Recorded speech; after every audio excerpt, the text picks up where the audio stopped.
आज हम पढ़ेंगे इतिहास का पहला पाठ, यूरोपीय शक्तियों का भारत में आगमन।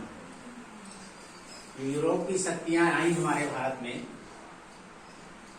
उन्होंने समुद्री मार्ग का प्रयोग किया।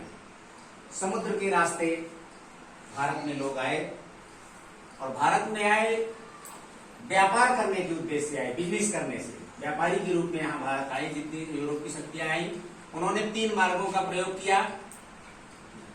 प्रथम मार्ग, द्वितीय मार्ग, तीसरा मार्ग।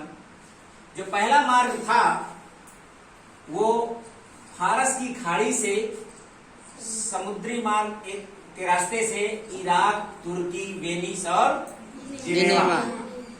जिनेवा तक आए। और उस समय वेनिस और जिनेवा व्यापार के प्रमुख नगर थे। व्यापार के प्रमुख नगर कौन कौन थे? वेनिस और जिनेवा। दूसरा जो मार्ग था उनका लाल सागर से अलेक्जेंड्रिया होते हुए वेनिस और जिनेवा आते थे। दूसरा रास्ता था यहाँ आने का। पहला रास्ता में भी देखिए वेनिस और जिनेवा आते थे, दूसरे रास्ते से भी वो वेनिस और जिनेवा आए। तीसरा जो मार्ग था उनका वो मध्य एशिया से मिस्र होते हुए यूरोप आते थे। आपने नक्शा देखा, जैसा नक्शे देखे लगे हुए हैं, यूरोप आते थे। ये 3 मार्ग का प्रयोग ये लोग किया करते थे। व्यापार के लिए कितने मार्ग का प्रयोग करते थे? 3 मार्ग का प्रयोग करते थे। और तीनों मार्ग जो है समुद्री मार्ग थे, समुद्र के रास्ते आते थे। ठीक है। अब एक घटना ये होती है, कुस्तुनतुनिया नामक नगर जो व्यापारिक द्वार कहा जाता था। कुस्तुनतुनिया नगर क्या कहा जाता था? व्यापारिक द्वार। व्यापारिक द्वार का मतलब जिससे आप घुसते हैं, जिससे आप जाते हैं, जिससे आप निकलते हैं, वही द्वार होता है ना। तो वो एक व्यापार का द्वार था। यानी सारे व्यापारी चाहे प्रथम मार्ग से आए, चाहे द्वितीय मार्ग से, चाहे तृतीय मार्ग से, तीनों रास्तों से वो कुस्तुनतुनिया होकर जाते थे। और 1453 में तुर्कों का इस पर कुस्तुनतुनिया पर अधिकार हो गया। अधिकार कर लिया उन्होंने। जब कुस्तुनतुनिया पर अधिकार उन्होंने कर लिया तो अब तुर्क क्या कहें? तुर्कों ने कहा कि नहीं भाई, अब हमारा इस पे अधिकार हो गया है इस नगर में, अब तीनों मार्ग से आने वाले व्यापारी यहां से नहीं जाएंगे। रोक दिया उसने, नहीं जाने देंगे। इसका परिणाम क्या हुआ? यूरोप और भारत का व्यापार बंद हो गया या प्रभावित हुआ, है ना, प्रभावित हो गया। इसके बाद एक घटना होती है 1498 ईस्वी में। वास्को डिगामा नामक व्यक्ति अफ्रीका जा रहे हैं, अफ्रीका की खोज में जा रहे थे वो। और वो समुद्र के मार्ग से चल रहे थे तो रास्ता भटक गए। और रास्ता भटकने के बाद वो अफ्रीका के बजाय कहाँ आ गए? भारत आ गए।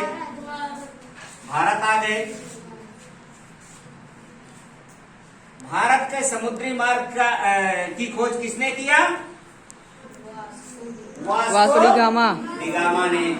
वास्को डिगामा ने जो है भारत की खोज कर ली उन्होंने, और ये रास्ता भी खोज लिया और भारत को भी उन्होंने देख लिया।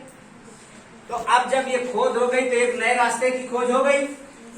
जब नए रास्ते की खोज हो गई तो अब तुर्क जो थे, उनकी जो हेकड़ी थी कि हम अपने रास्ते से नहीं जाने देंगे, तो बंद हो गई। भाई आप जब कोई नया रास्ता आप दरवाजा बंद कर दीजिए किसी का रास्ता, और वो आदमी दूसरा कोई रास्ता खुल जाए, उधर से निकल जाए, तो आप अपना रास्ता लिए बैठे रहिए। क्या मतलब? वो तो आदमी जा रहा है, उधर से जा रहा है, तो आप ढीले हो गए। अब हम इसको जो डायग्राम हमने बनाया है अपने कॉपी पर याद करने के लिए विस्तार से कर लें। इसमें फिर दोबारा हम आपको भारत में कौन सी शक्तियां आई थी? यूरोपीय शक्तियां आई थी। यूरोपीय शक्तियों ने किस मार्ग का प्रयोग किया था? समुद्र मार्ग का प्रयोग किया था। गुड, बहुत अच्छे। कितने मार्गों का प्रयोग किया उन्होंने? 3 मार्ग। 3 मार्ग का प्रयोग किया उन्होंने। एक प्रश्न और आपसे पूछेंगे कि व्यापार के प्रमुख नगर कौन कौन से थे? Venice, Geneva. वेनिस और जिनेवा। गुड। कुस्तुंतुनिया पर किसका अधिकार हो गया था? तुर्कों का। तुर्कों का अधिकार हो गया था। तुर्कों ने किस सन में अधिकार किया? 1453। 1453 ईस्वी में। सही। वास्को डिगामा ने किस मार्ग की खोज की? समुद्र की। समुद्री मार्ग की खोज की थी। वास्को डिगामा ने भारत की खोज कब की? 1498। 1498 ईस्वी में। गुड।